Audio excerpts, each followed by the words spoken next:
నమస్తే and welcome to hit TV. అక్కడి parliament స్థానం ఏపీలోని అన్ని రాజకీయ పార్టీలకు హాట్ సీట్గా మారింది. అక్కడ పోటీ చేసేందుకు నేతలు ఎక్కువ మక్కువ చూపిస్తున్నారు. అందుకే అక్కడి రాజకీయం ఇంట్రెస్టింగ్గా కూడా మారింది.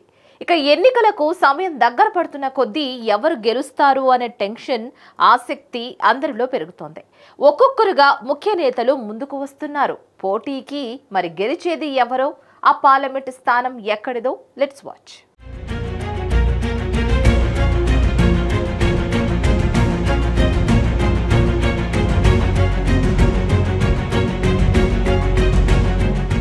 రాష్ట్రంలో అతిపెద్ద నగరంగా ఉన్న విశాఖ నుంచి పోటీ చేయడానికి రాజకీయ నేతలు ఆసక్తి చూపుతున్నారు. విశాఖ ఎంపీ స్థానం గెలుపు పార్టీలకు కూడా ప్రతిష్టాత్మకంగా మారింది. ప్రధాన పార్టీలైన వైసీపీ, టీడీపీలు ఈ స్థానంలో చావో రేవో తేల్చుకునేలా వారుకు సిద్ధమవుతూ ఉండగా మరికొందరు నేతలు కూడా ఇక్కడి నుంచే పోటీకి సిద్ధమవుతున్నారు. అధికార పార్టీ వైసీపీ ఇప్పటికే ఈ స్థానం నుంచి ఎంపీ అభ్యర్థిని ప్రకటించింది. విజయనగరంకు చెందిన మంత్రి బొత్స సత్యనారాయణ సతీమణి విశాఖ ఎంపీ బరిలోకి దిగుతున్నారు. గతంలో బొబ్బిలి ఎంపీగా బొత్స ఝాన్సీ ఎన్నికయ్యారు. అయితే ఈసారి విశాఖలో ఆమె అడుగు పెడుతున్నారు. బొత్స సత్యనారాయణకు కూడా విశాఖలో పెద్ద ఎత్తున వ్యాపారాలు ఉన్నాయి. ఇక వైసీపీకి కూడా విశాఖ ఎంపీ స్థానం కీలక కావడంతో అనూహ్యంగా స్థానికురాలైన బీసీ మహిళలను ప్రకటించింది.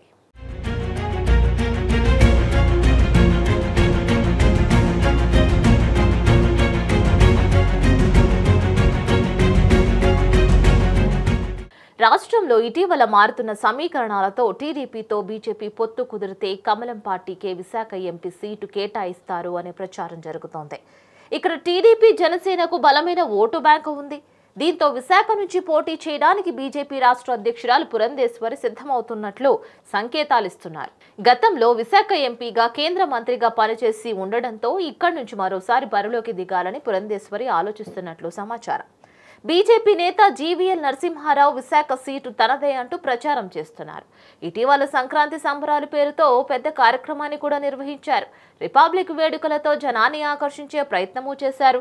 మరో బీజేపీ నేత సీఎం రమేష్ కూడా విశాఖ ఎంపీ స్థానంపై కన్నేశారని సమాచారం.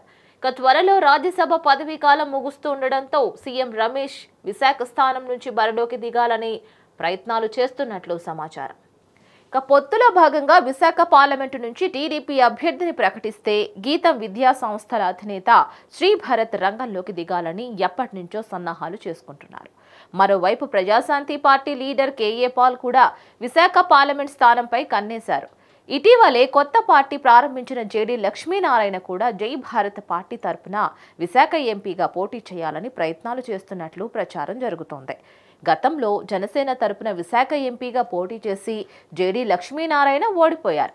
మరోవైపు కాంగ్రెస్ అభ్యర్థిపై ఇంకా ఎలాంటి స్పష్టత లేదు. ఆ పార్టీ అధ్యక్షురాలు వైఎస్ షర్మిల కూడా విశాఖ ఎంపీ స్థానాన్ని ప్రతిష్టాత్మకంగా తీసుకున్నారు. కాంగ్రెస్ పార్టీకి కూడా విశాఖలో ఓటు బ్యాంక్ ఉండడంతో బలమైన వ్యక్తిని బరిలోకి దింపాలని కాంగ్రెస్ కూడా భావిస్తోంది.